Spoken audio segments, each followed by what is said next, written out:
So good evening, everyone. Thanks so much for your time tonight. As I just said there, we're going to be recording the event tonight. So I'll send that out after the session and you'll get your attendance certificates as well. So if there's anything you miss, you can go back over it. So thank you for joining us. Tonight we're going to be chatting about feline insights and mastering cat behaviour for the vet team. We're very pleased to have Rosie Bescovy with us again. Rosie's spoken with us before. If any of you have seen her previous session or any of the work she's done, really, really good webinars, and I think you'll get some really good tips from tonight. So our plan for the session is Rosie's going to chat to us for about 50 minutes, and then we'll have time for a Q&A at the end. So you might notice in the bottom of the screen, there's a little Q&A button. And in there, you can press that and you can add your questions as we go through, and we'll go through them all at the end. Just a quick introduction to myself. So I'm Jill, I'm one of the vets at Protexin. So there's 10 vets in the Protexin team. So if you ever have an inquiry directly to Protexin or through your local supplier, it's often us that's dealing with it. So it's nice to have everybody here. And those of you who don't know, hello, nice to meet you, so to speak. So why are Protexin doing the event tonight? So a lot of people often think of Protexin as a gut health brand, but actually a couple of years ago, we launched a product called Serenicare. So what Serenicare is, it's a calming support for dogs and cats. It's containing a novel blend of ingredients to help manage stress, anxiety, and gut health. So what makes Serenicare quite exciting is it's a combination of alpha-casozepine, that hydrolyzed milk protein, and L-tryptophan. So we've got these kind of stress management products in there. We've also got this calming postbiotic blend, which is a bit different, and that's been shown to manage stress and anxiety-related behaviour. And we've also got Fibersol. So what that is, it's an ingredients that we have at Protexin, it's a prebiotic. So what it's trying to do is improve the gut health. So if we have a healthy microbiome, then we're going to have that better gut-brain communication and improve that kind of gut-brain axis. So as we know, and a lot of studies are going through just now, gut health is very strongly linked to brain health. So if we've got a healthy gut, it can hopefully help us mentally as well. If you do have any questions ever on Serenicare, you can contact your territory manager or your local sales team as well.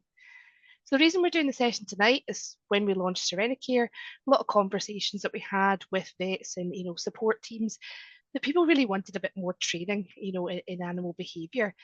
I know when I was at vet school, it's maybe not, something that stressed maybe enough. We could do with a bit more training in it, I think. And it's such an important part of every consultation you're in, how the animal behaves and what's going on. And it's something that's really helpful to get a little bit of extra learning on and a bit more support with. And that's why we've asked Rosie to come along tonight and talk to us. So to give Rosie a proper introduction, Rosie is a fully qualified clinical animal behaviourist with a degree in zoology and psychology from the University of Bristol and a postgraduate diploma in companion animal behaviour counselling from Southampton University. She is an ASAB certified clinical animal behaviourist, a full member of the Association of Pet Behaviour Counsellors, a member of the Professional Association of Canine Trainers, and registered as both a clinical animal behaviourist and as an animal training instructor with the Animal Behaviour Training Council. So I definitely know we're going to get a good session from Rosie tonight, so I will pass over to you now. Thanks, Jill. Thank you to Protexin for inviting me again. It's always nice to come and talk about cats. I talk a lot about dogs, but it's really nice when I'm invited to come and talk about cats. So I will do my best to keep within the 50 minutes and that hopefully there'll be time for questions as well. So just a quick summary of the common cat behaviour problems that you will see in the vet practice, and that's certainly the ones that get referred on to me.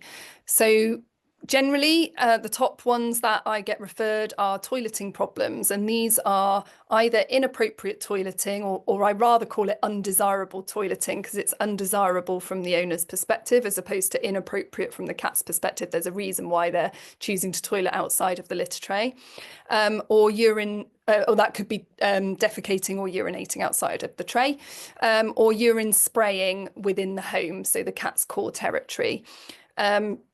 And there are different motivations for why cats might do one or the other of those, and we'll hopefully come on to that in a bit more detail.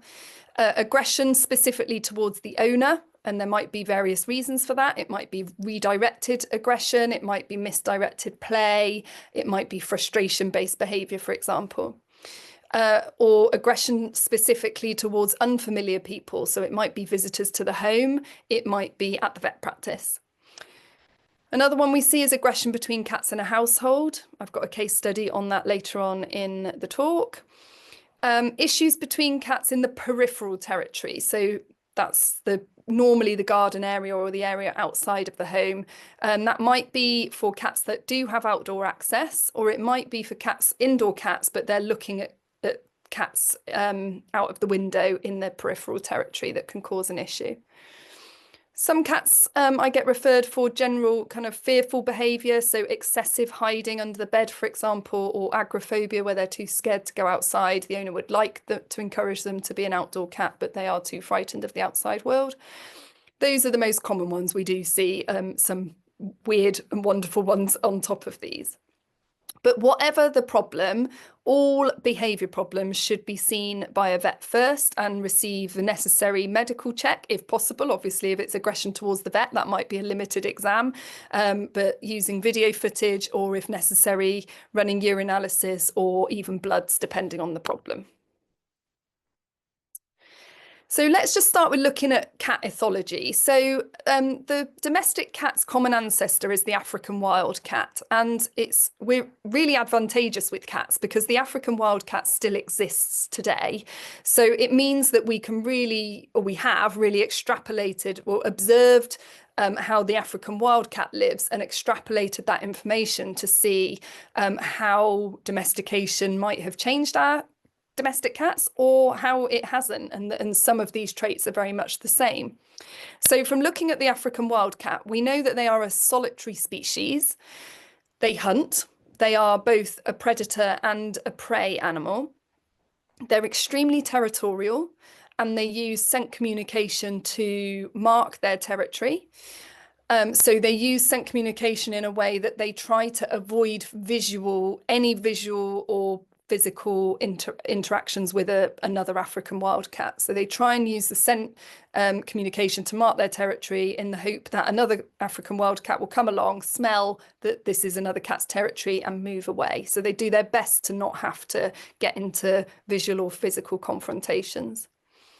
We know that they will use numerous different locations for their resources. So they will go and hunt and eat in different areas, they will drink from different areas, they will toilet in lots of different areas. And each of those areas are also spread apart. So they won't take their food near to the water source because there's a risk of contaminating that water. They won't toilet near the food or water for the same reason. So each of those three resources are spread apart, as well as their resting place. As I said, they're designed to avoid conflict. They try and use scent communication in the form of urine spraying around the peripheral territory and bunting, as we call it, where they rub their faces and release pheromones from the glands around their face.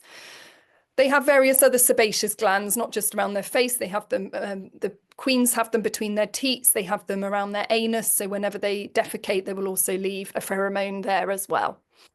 And all cats have what's called a Jacobson organ, which is based at the back of the nose. That is there purely to detect pheromones, these chemical signals that are left by other cats or by themselves. It's not a scent, so they can't smell it, and no other species can detect it. So it's a species-specific gland, and it's a species-specific pheromone.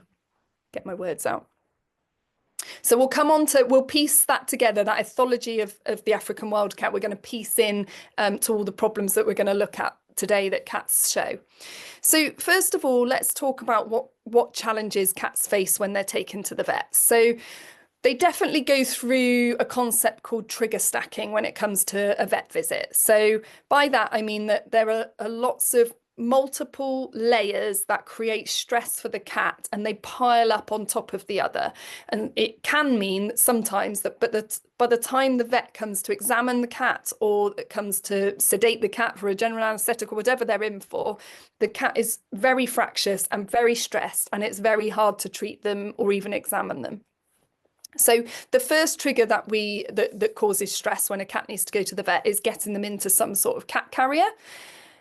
Then the travel to the vets, whether they're walked there, or whether they are driven there by public transport or the car, that's going to be a stressor for them.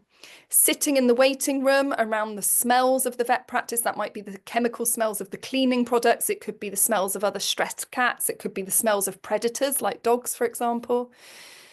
Being handled by unfamiliar people, that can be difficult for many cats, and we'll come on to why in a little bit more detail later.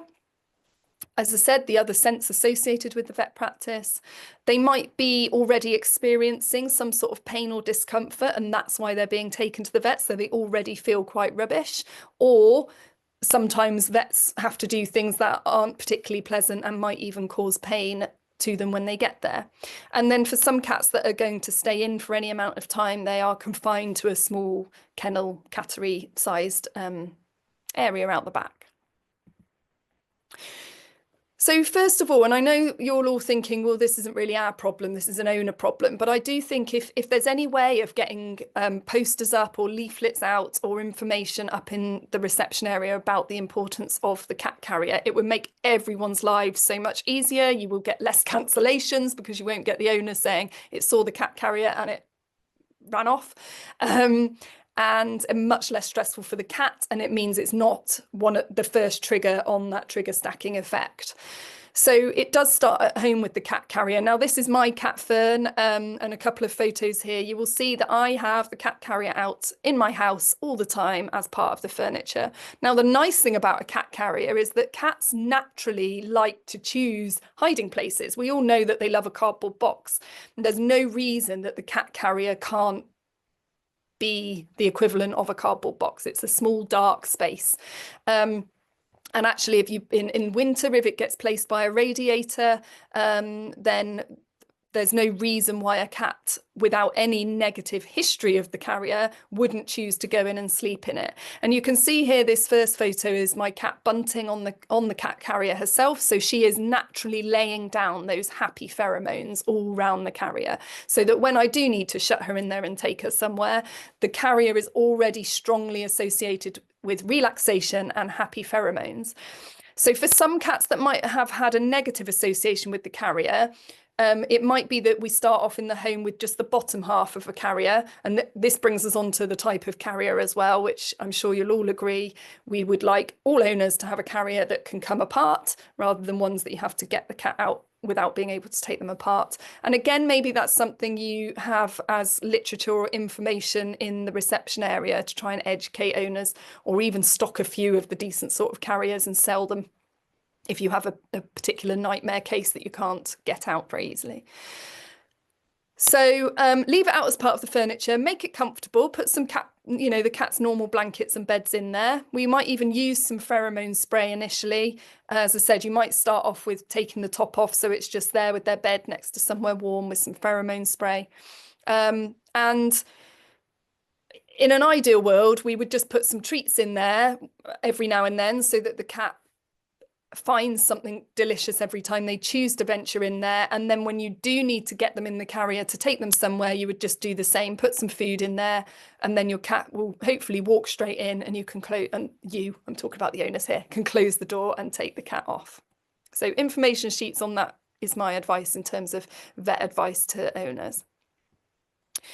So then we can't do much about the travel aspect of getting them from the cat carrier to the vet practice. That bit is likely going to be stressful for cats, but once we get the cat to the vet practice, we can certainly make the reception area as stress-free as possible. So If possible, we would have a separate area for cats compared to dogs or small furries. If you've got a very small reception area, then at the very least, I would put chairs back to back so that cats and dogs and owners are facing separate parts of the area. If it's not big enough to do that, then I would suggest either the dog owners wait outside or in the car, or the cat owners wait outside and in the car, because that's very difficult for cats and dogs to be in proximity to each other. Cats, as I've already said, will naturally choose to like hidey places, but they also like high places. So the receptionist can encourage owners to put the cat carrier under their chair with their legs in front of them, so they're kind of hidden under the chair, or up on a chair next to them, or some people will have stands. Some vet practices have stands in the reception area that you can suggest that they pop their carrier onto, and if they don't already have one, provide them with a blanket. You might pre-spray it with some pheromone spray and drape that over the carrier as well, so that the cat is feeling more hidden and more confined.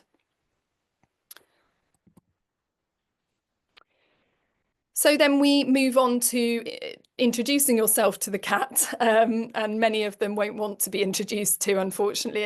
It's the nature of the cat and the fact they're already stressed. So the more we can do this in a hands-off way, the better from the cat's point of view. So to start with, whatever the type of carrier they've got, I would just open it, start taking the history and chatting to the owner. Place some treats outside the carrier, pop it on the table, by the way, because cats like heights. Rabbits and dogs do not like heights, as a side comment. So if we can examine them on the floor, they'd much prefer it. But cats, that's what the table is for. So place some treats outside the carrier and give them a chance to come out of their own accord. If they're reluctant to come out, and we can do so with the style of carrier they've got, then I would examine them in the carrier, or at the very least on the cat's own bedding. So if we do need to get the cat out of the carrier, or even if they walk out on their own accord, I would then remove the bedding as well and examine them on their own bedding, providing more treats as you examine them. We want to do everything with all animals in the vet practice with minimal restraint. As soon as we start restraining them in any way, we are removing all concept of choice and control from the animal, which inevitably causes them to feel more stressed and often to get frustrated or more frightened and fight against and escalate their behaviour. So actually, in the long run, restraining animals is going to make your job harder. It's going to cause an ongoing negative association with the vet practice, and it's going to make the animal's behaviour escalate each time they visit. If we do need to do any sort of restraint with cats, I would always recommend using a towel or a blanket to wrap them. I call it a burrito wrap. So whichever part of the cat you need to get access to, you would wrap either their head and their front end if you need to get to the back end, or the other way round, but include the feet, so you've literally got the wrap, so it's just the cat's head sticking out, so you've not got any chance of claws getting you. And we'll come on to the kennel in a moment, but in every kennel, every area, however small for the cat, they should have a high and a hiding place. They're normally in one, I see them as one thing, so it's a hidey place with a table they can get on top of that fits in a nice small cattery sized pen. They should have a litter tray, the water and the food in a triangle setup, so they are as distributed as possible within that tiny space, and a blanket that covers half of the front of the door, so the cat has the choice about whether to hide or whether to be able to look out. And again, if they're in for long term, more than 24 hours, you might get to learn whether that cat is constantly hiding behind the covered part of the door, in which case you might want to cover the rest of the door, or whether they're very sociable and constantly at the open part of the door, in which case they might not appreciate the covered section. So then it comes to the actual examination. So I've already said we'll try and do it on the table because heights for cat equals safety. So here's again Fern at her last vet visit, making use of the high spaces in the consult room. So ideally we'd allow the cat to come out on their own or to examine in the bottom half of the carrier on their own bedding. If necessary, if we know it's a cat that's either very stressed in their nature and has kind of symptoms of that at home, or is very stressed at the vet and difficult to examine, we might need to discuss or have on the clinical records for recommendation next time anti-anxiety medication for the cat prior to the visit. For many cats, Serenacare will do the job. It does need a 2-week loading period, sort of minimum, so 2 to 6 weeks. But for those cats that are kind of stressy at home as well, then that's a probably hugely beneficial thing for them to be on longer term anyway. But it will also help with vet visits. And it can also help if the owner keeps giving it for a few days after the vet visit, just to allow the cat to decompress afterwards. And when it comes to the types of treats that every consult room should have, a variety is key. So licky licks, the sort of wet stuff for you to sort of smear on the table and the cat might lick at as you're examining them, or the pill putty you can squish into the table or into different shapes, or you might get some crunchy treats that are available as well. Different cats will have different preferences, and depending on what you're doing with the cat, you might want to use different textures treats. Again, here's Fernie at the vet's. We put her blanket on the weighing scales and she happily walked herself on and plonked herself for a little lie down while me and the vet had continued having a chat. So we can set up these vet visits to make cats as relaxed as Fernie is. Stress at the vets doesn't just impact the cat at the vets and your ability to examine and treat the cat, but it will also impact the cat well after their visit. So that trigger stacking effect that cortisol will remain in their bloodstream for several hours or days, depending on how stressful the event was for them. And if we do attempt to ignore signs of anxiety, the cat will learn to escalate their body language to communicate more clearly that they want to be left alone. So if we do increase restraint, we need to think about the long-term implications of that. So a low stress visit will benefit everyone. Now, cats will feel relieved to go home, but as I said, the cortisol will remain in their system for a while. And when you have a patient that you know is from a multi-cat household, so there's at least one other cat at home, these owners really must be given information about bringing that cat home, because it is a really common cause of two previously bonded cats falling out and never being able to reunite those bonds again. Because cats are the slight difference between the African wildcat and the domestic cat. The African wildcat is very, very, very solitary and very territorial. We know that the domestic cat, they can live in groups. We know from sort of feral free-ranging cats that they can live in groups, and we know in the home environment that some cats can be very, very bonded with each other. So we know that is possible, but they are not an obligate social species like dogs are. And that means that if the initial introduction doesn't go well, or there is a fallout at some point in that cat's relationship, it's very hard to go back. So when we reintroduce a cat back to the home that's been at the vets, or if one has been anywhere, like a cattery and one's been at home, for example, we need to make sure that reintroductory process goes carefully. So again, handouts or information sheets you can give to an owner from a multi-cat household when one cat has been at the vets will massively prevent hostility in that reintroduction. Again, one of my case studies is about this, so we'll come on to this in more detail in a moment. Oh, here we are. Here's the case study. Perfect timing. So this is a house of two cats that I went to see called Clara and Ruby. They weren't sisters, but they looked like they could be sisters, but they were previously very bonded cats. So well, they weren't very bonded, actually. I've just remembered it was a potential what we call unidirectional bond. So one of the cats was very attached to the other and would go and groom her and would choose to go and lie up next to her, whereas Ruby would never she would tolerate Clara doing that, but she would never do the same the other way around. So the cats had to have a period in a cattery where for some reason they were kept in separate pens, and Ruby had an eye problem that had required multiple trips to the vets and the owner giving eye medication at home on a regular basis, which the owner managed, but she felt that Ruby found it very stressful. And after the last vet visit for Ruby's eye, when the owner brought her back in and opened up her cat carrier, they were both hissing at each other.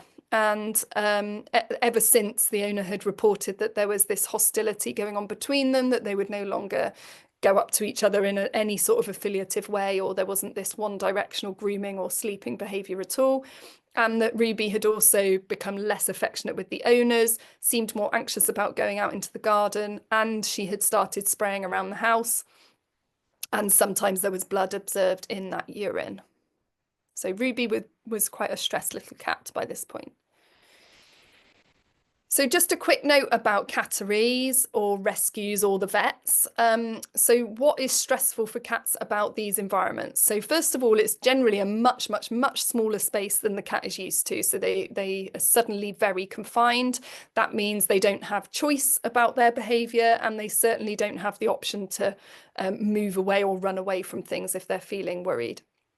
They don't have any contact with their familiar humans. They're in an environment that's completely novel in terms of the scent profile, and scent is very important to cats, and their familiar pheromones and their happy pheromones. It's boring, like when you're in a confined space and you haven't got the interaction from your familiar people or space to play. It's very boring.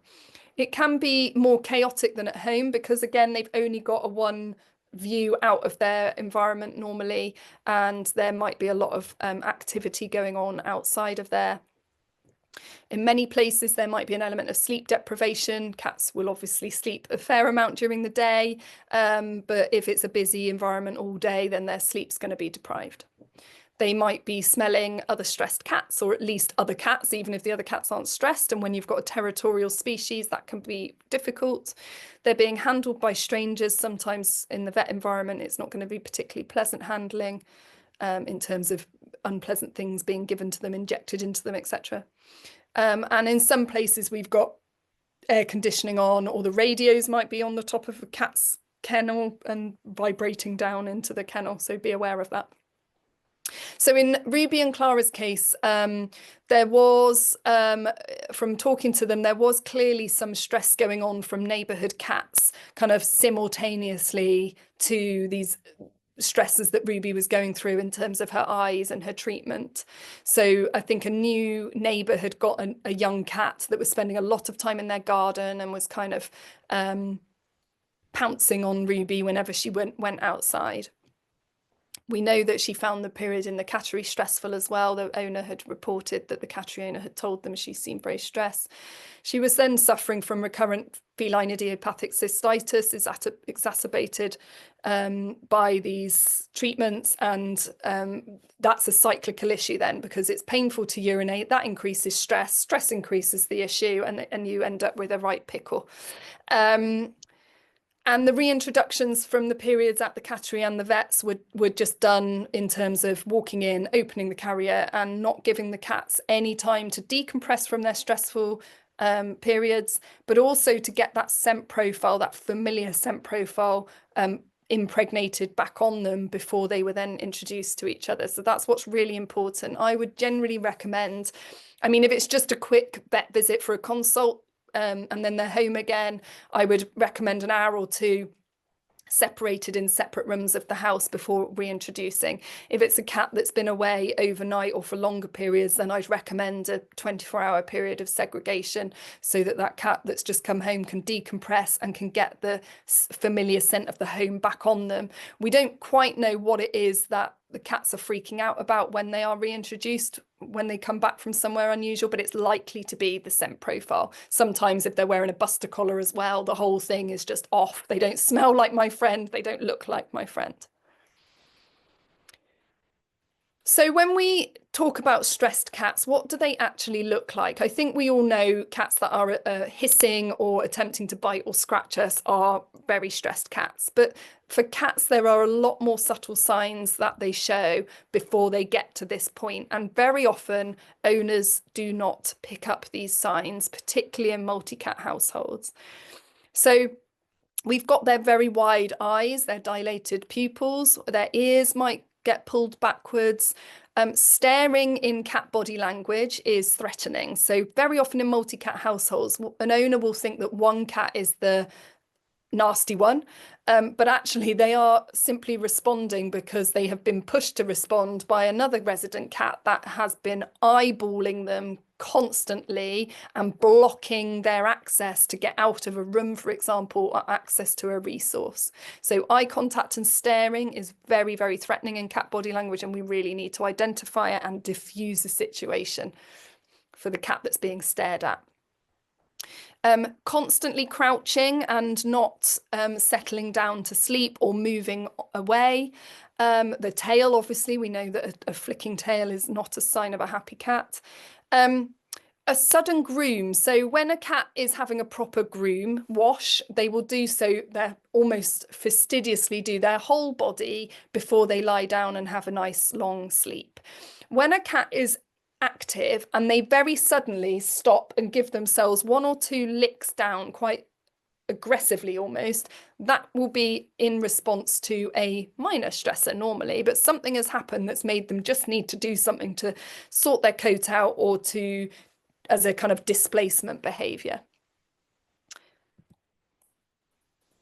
So cats do tend to internalize stress. It can be difficult for us to observe their body language to notice these earlier signs of stress. Then they don't show their emotions as clearly as dogs, for example, so it can be easily missed. And a lot of their stress responses end up as a kind of withdrawal or suppression of behaviors. So it means that it's not really a problem from the owner's point of view. So either gets missed or the owner just, it's not a problem to them. They're not weeing all over the house. It's not ruining the new sofas or the carpets, so therefore they don't seek advice. But things like loss of appetite, loss of self-care, grooming behavior, increased resting or pretend sleep. So this photo here is a cat that is not actually asleep, it's just pretending. Increased hiding or social withdrawal, reduced play, and reduced movement around the home or going outside are all signs of a cat that's struggling with something. But then we come on to more obvious symptoms, which are the ones that I listed at the start that generally get referred through. So the inappropriate or undesirable, urination or defecation, urine spraying inside, increased scratching on surfaces or in new locations, aggression and over-grooming, although over-grooming is very commonly a medical issue. Sometimes behavioural advice can help to just make the environment less stressful for the cat, but generally speaking, there will be a medical component to that. So what makes cats part of the same social group and bonded? They are part of the same social group if they wash each other, they sleep in physical contact, so like croissants actually touching each other, and they greet with nose sniffs or facial rubs or their tails entwined, or they might rub their bodies up against each other when they greet each other. Here's a photo of my cats. One is Fernie, who you've already met, and the other is Holly. And you might take from this photo that they are a bonded pair. They're lovely and relaxed there in their sleeping locations. They're not a bonded pair. So they don't ever choose to curl up in contact with each other or wash each other. So just because they are in close proximity here, that is out of choice, because they have multiple resting places that tick all the cat boxes, like warm places next to a radiator or high places. So it does mean that when they choose to be near each other like this, it is out of choice and not because they have no choice. They're being kind of forced to tolerate each other. So the key thing in multi-cat households is to ensure that there are plentiful supply of all the different resources and things that cats value. We know in a study that around 29% of owners of multi-cat households reported overt conflict or tension between their cats. And by overt, we're talking hissing, growling, fighting. So really signs of a very, very stressed cat by the time they get to that point. So nearly 30% of owners reported that level of stress and conflict.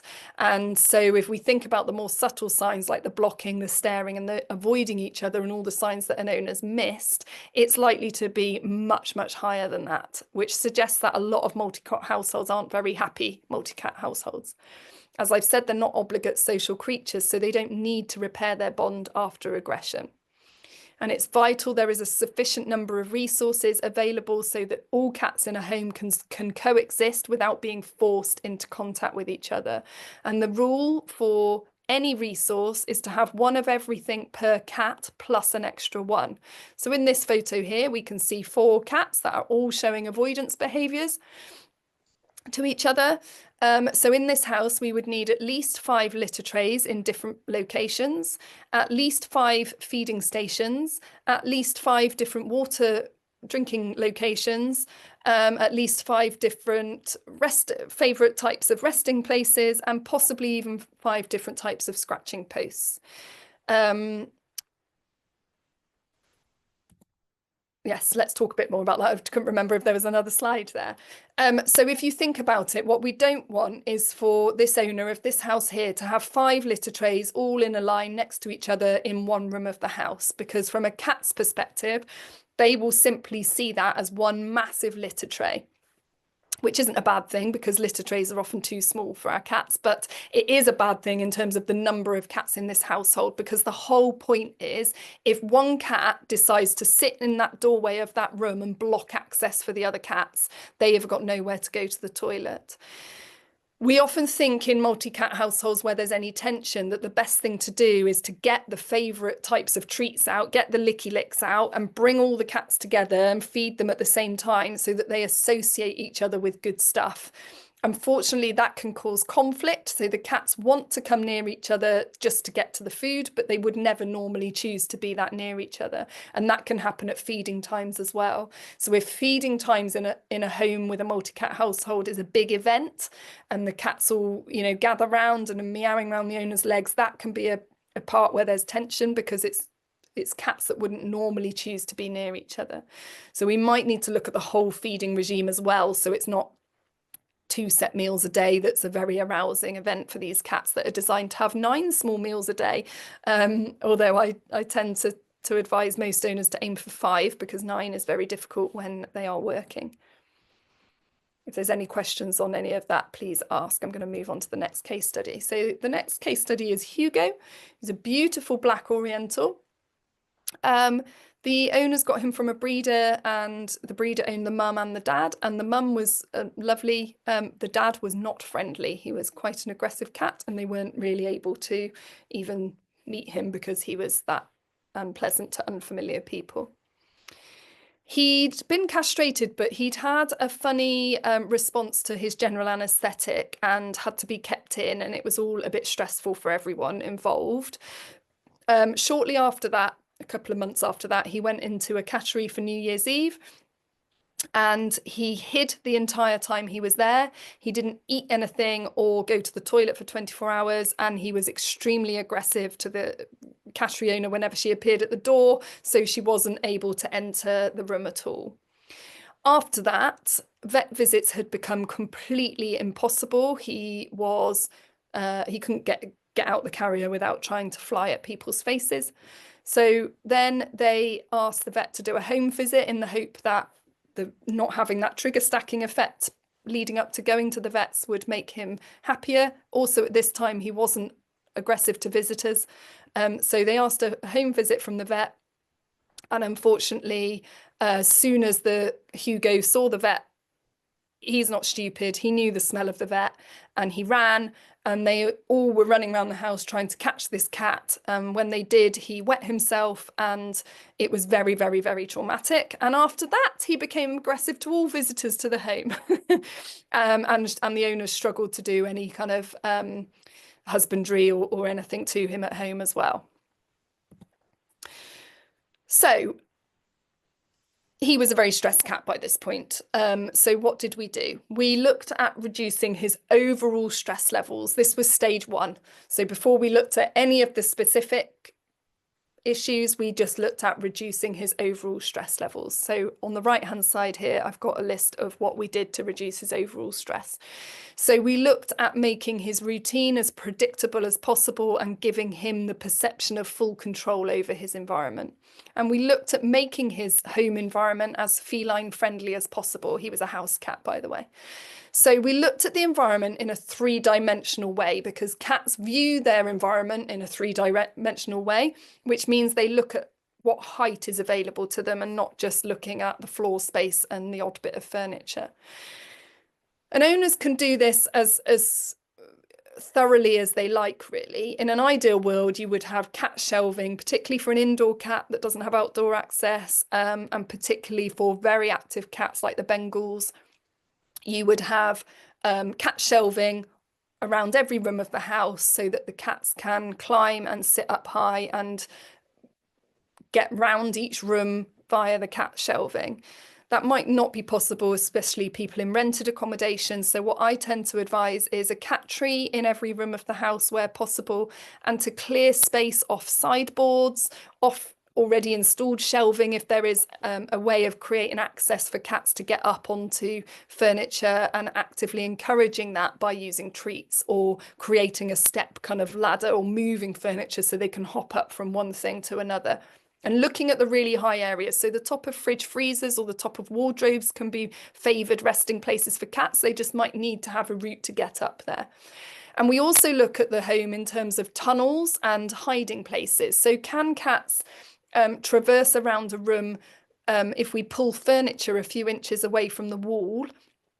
Does that allow a cat to get round the edges of the room in a more hidden way, rather than feeling like they have to walk through the centre of a room, which again, most cats would choose not to, or if they do, they would show slight signs of cautiousness as they do so, or you might see that sudden groom when they walk into an open room and just feel the need to suddenly groom themselves, or they might hug around the edge of the furniture and go around the room that way, or hop up onto furniture and move around that way. So we made sure that there was absolutely no way that neighbourhood cats could see into his home. So we frosted the bottom half of all the windows so that there was no sitting on a wall outside staring into the home at Hugo. And we gave him some Serenacare and used some pheromones to help increase the perception of his home as a safe place. We looked at human interaction. So this was part of giving him the choice and control. So we made sure that we used a consent test from the owners for every interaction they did with Hugo. So they asked him to start with, do you want me to stroke you? So by doing that, they would just hold their hand near to his face. And if he started to bunt on the hand, they could start to move their hand in a nice stroking action in the areas he liked around his ears and his chin. But every 3 to 5 seconds, they would stop, keep their hand near him, and see what he did. If he reinitiated that action again, then they could go back to fussing him and just repeat the stopping every 3 to 5 seconds. If he didn't reinitiate that interaction, then that is a sign that he's had enough of being stroked. He also became a cat that liked social contact with the owners. He liked to lie on their lap, so he liked to be next to them on the sofa, but quite clearly and quite quickly it was evident when using this consent test that he didn't always want to be touched. And this kind of conversation allows him to say, yes, please. And when he's had enough, all he needs to do is nothing. And the owners know that that means no, thank you. We increased his play. So we made sure that he had at least 2 episodes of interactive fishing rod type play twice a day, early in the morning and in the evening, which is when cats are going to be most active because they are crepuscular, just like their prey species that are active at dawn and dusk. We provided him with a rotation system of small items for him to play with by himself whenever he was feeling like it. And we also provided his food, in an enriched way that he had to work for his food. And we did that in a few ways. One was we used his food dotted around the house initially to encourage him to use these tunnel systems and these high places that we had now kind of created for him. So to encourage him to use them and to show him that those places were available to him, we used some of his food portion just placed in those areas. But then we also introduced activity feeders. So he actually had to manipulate items to get the food to fall out, and just using up his brain a little bit more. And I think this is very common in indoor cats, that they do get quite bored, and that is stressful for them. So once we'd done a few weeks of reducing his overall stress levels, we then introduced visitors to the home. And again, we did this with people that like family members he'd previously been familiar with. And we sprayed them with pheromone outside for 10 minutes before they walked into the home. We initially gave Hugo their shoes or their bunch of keys or a coat for him to really get some scent information about the person before he was introduced to the person directly. And we asked them to stay passive and allow him to come up and sniff them and actively ask to be stroked. If he didn't ask to be stroked, they were to keep their hands to themselves. We separately to that worked on a desensitization and counter conditioning program to handling by the owners at home. And we taught him to go to a mat. And whenever he went on this mat, good stuff happened. He got all his favorite treats. And then he learned that going to this mat meant that he was going to get touched in areas that he liked. And gradually the owners built up to lifting his gum, giving him a treat, looking in his ear, giving him a treat, and building up to a kind of examination on the mat. He was free to leave the mat at any time. So if he ever got off the mat, it's his way of saying, no, I've had enough, I don't want to do any more. And if he ever returned to the mat, that was his sign to say, yes, please, I'm happy to keep going. And in between these sessions, the mat was picked up and put away. So the owners would get this mat out to do it, to ask him the question, do you want to do some training? And he would come onto the mat to say, yes, please, for X amount of time, and then leave again when he was done. Oh, so we used the clicker to build that initial behaviour of stationing him onto a mat. So the clicker was pinpointing the moment he walked onto the mat, or initially when he just put one paw on the mat, and we gradually built up to him, his whole body being on the mat. And we did liaise with the vet about medication for vet visits. There is absolutely no point. This should have been put in place after that first difficult, after his neutering visit. So as soon as it was clear he was showing any signs of stress, that should have been put in place. So it's very common in us humans. We are very tactile creatures, and I often think that animals need their own Me Too movement. We love to touch and put our hands all over animals without caring whether that animal is enjoying it or consenting. And the thing is as well with animals is that most of them navigate their world through scent far more than we do. We are visual and auditory species and tactile species. And so what will happen is an animal will approach a person simply to smell them and get information about them, which we do visually. But because the animal has approached us and come right up close to us, we think that is a way of that animal saying hi and asking to be touched. It's not. And actually, if you refrain from touching an animal that's approached you and observe them instead, what you will notice is either that they just sniff you and then choose to move away, or they sniff you but stay close but still don't want to be touched because they're still sussing you out, or they will actively ask to be touched. And when an animal actively asks to be touched, it's really obvious. So dogs will gaze or paw or nudge a person. A cat will generally start rubbing their face on the person. And again, you can just offer your hand for them to start rubbing onto your hand, and you can then build that into stroking. So we'll often see, or I'll often get referred cats that are aggressive to the owner or to people. You know, they will tolerate so much stroking and then they'll suddenly decide they've had enough and lash out. Normally it's because they didn't give consent to be stroked in the first place, but also the problem with cats is they want to feel in control of this interaction. So if we are there then constantly touching them, we think the cat said, yes, please. And so we just start touching them and don't give them the chance to say no. They will at some point shout no. So if we just have this rule of every 3 to 5 seconds stopping and asking the question from the cat's point of view, do you want me to carry on? That just means you keep your hand near them and see what they say.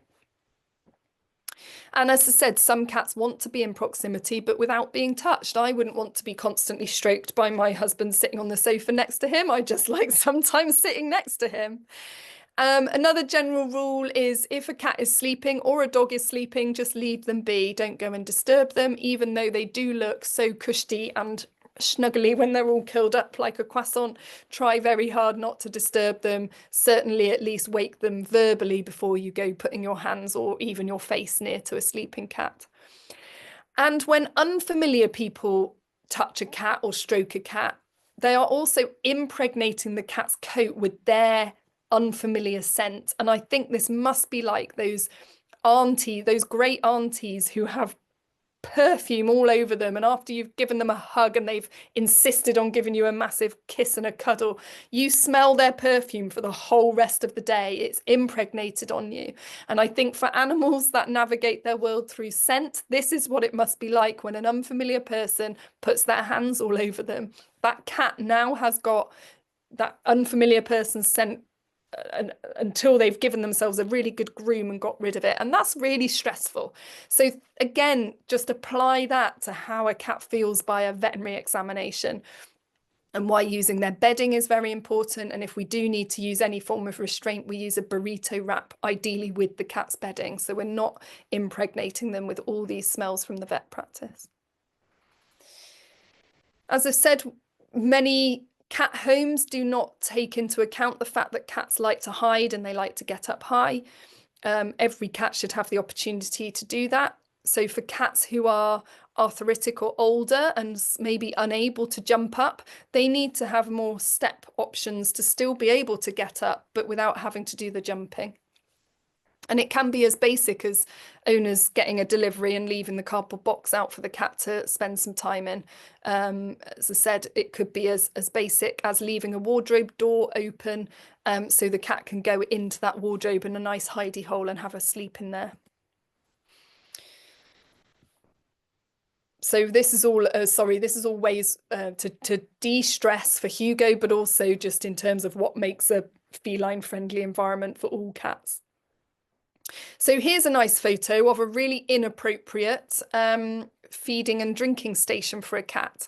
Again, if we look back to the African wild cat, we know that cats will never choose to drink and eat near each other. So these types of food bowls should never have been invented, and they shouldn't be used in a veterinary environment either. As I said, even in those tiny confined spaces, we still need to be spacing these things out in a triangle shape as much as we can. Water bowls, from a cat's point of view, they prefer them to be ceramic, not metal and not plastic. They like the water to be filled to the brim so that they don't have to touch their whiskers on the sides of the bowl or lower their eyes so they can't keep looking out as they drink.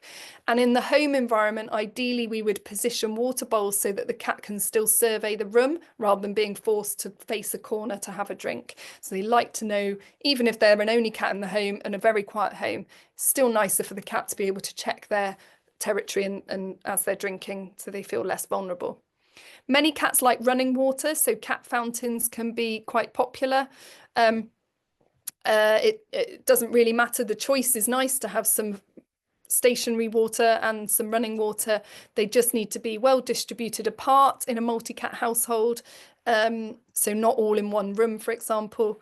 And the same with feeding areas. So again, if you've got a cat that can self-regulate with low value food, then free access to food in different parts of the home can be one way of feeding them. But if you've got a cat that is very greedy and unable to self-regulate, then they might need multiple small meals a day.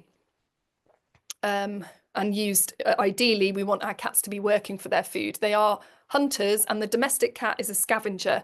They are not designed to eat from a bowl 2 or 3 times a day. They are designed to have to work quite hard to get their food.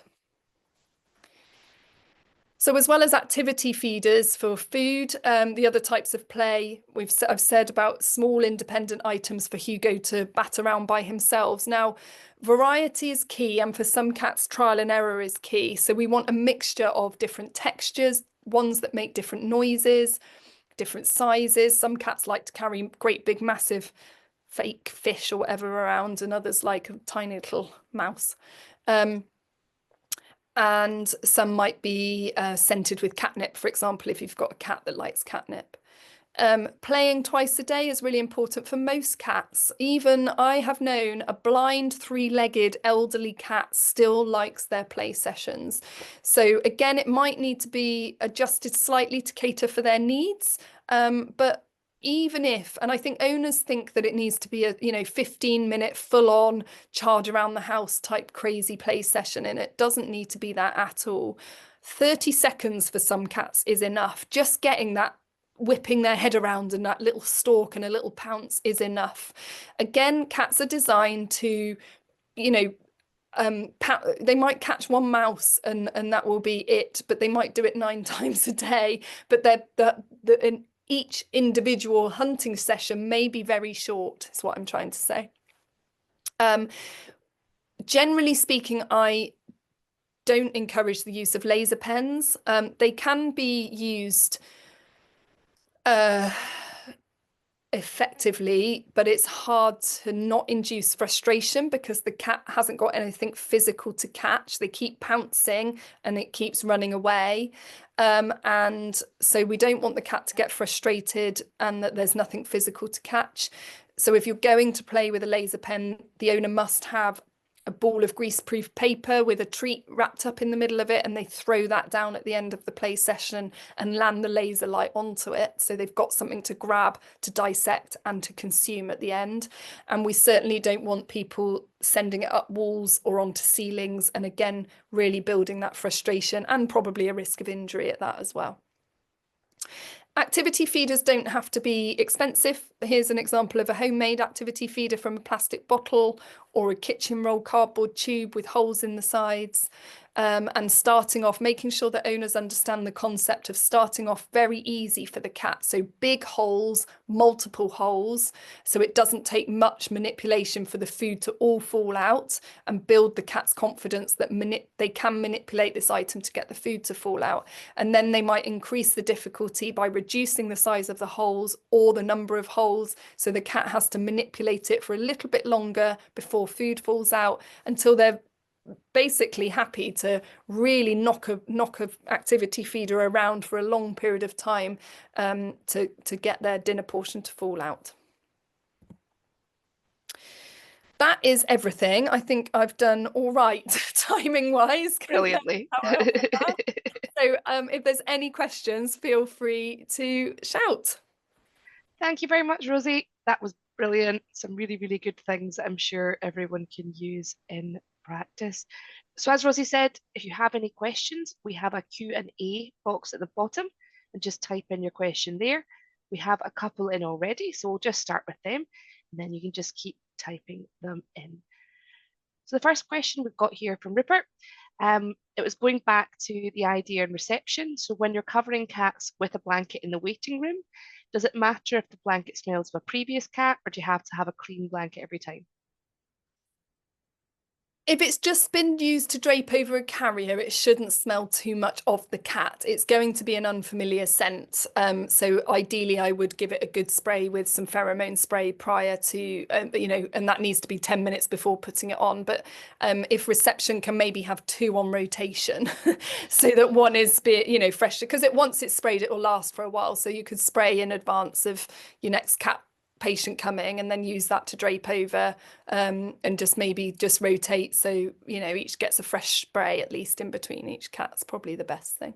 Perfect. Ideal. So next question we've got here from Angela. Thank you for the great talk. Do you have similar recovery time after vet visits when both cats go to the vets? Again, it depends. So if they are a bonded pair, so you might need to get information from the owner about the cat's interactions at home and make sure they're ticking all those boxes, they're definitely a bonded pair. Then I would suggest the cats come together and they stay in a kennel together, in which case then they return home together and they shouldn't need that reintroduction. But yes, if they've both been to the vets and had to recover from a GA in separate areas, for example, then yes, separate trips home, separate room for a rest of the day, and then open up. Yeah, that's fine. I think that answers the next question that came in as well, is should cats come in separate carriers, either bonded or not? It depends what they're coming in. If they're coming in for a consult, shove them in one, and they're bonded, shove them in a carrier together. They probably appreciate the comfort. If they are not bonded, then separate carriers, definitely, full stop. And if they are coming in for GA, then probably separate. You can take them there in one carrier, but once they're sort of recovering, separate. Awesome. So we've got another one here. So on the whole, you'd obviously mentioned about the radios and the vibration in the ward, but are radios a good or bad idea for the cattery or cat ward? I don't think they're then I would just be mindful of what's coming out of the radio. So, you know, classic FM or Radio 4 type talking type of station. Those of you in the UK that are listening anyway, a talking channel or a classic music channel would be fine. But just try and avoid heavy rock or real upbeat kind of, yeah, music. Perfect. Well, that's brilliant. So if there's one more question come through. So does it matter what food bowls are made of? We use ceramic for water and plastic for food, our charity practice.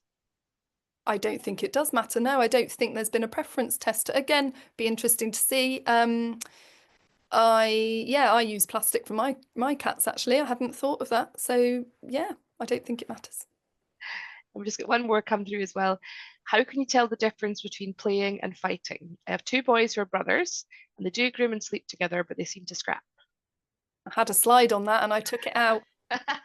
Um, so play will generally be quiet, generally. But they'll still do the kind of posturing of, you know, back arched back and bouncing around from each other, but it's generally quiet. And if one of them starts to become noisy, it's normally that the other one's taken it too far. And it's mutual. So each cat will pounce towards the other and roll on top of each other. And it's not just one cat chasing the other relentlessly or being on top relentlessly. And how it starts will often be a kind of slow build up with play, whereas when it's being snarky, there'll often be it's a bit more grab and being annoyed at the start is kind of how I would translate that. But yeah, it can be tricky, but hopefully that's given you some tips. Perfect. That's fab, Rosie. That's brilliant. Thank you very much. So if we've got no more questions, we'll just wrap up the session tonight. Thank you so much, Rosie. It was a great session. We're getting lots of notes in here. Thank you very much. Very useful. Thank you so much. So as I said, I will, once we have it, send out the recording. Please feel free to share it with colleagues as well. We want to get everybody working hard and having good behavioural practices when it comes to our cats. So thank you very much, Rosie, and good night, everybody. Good night.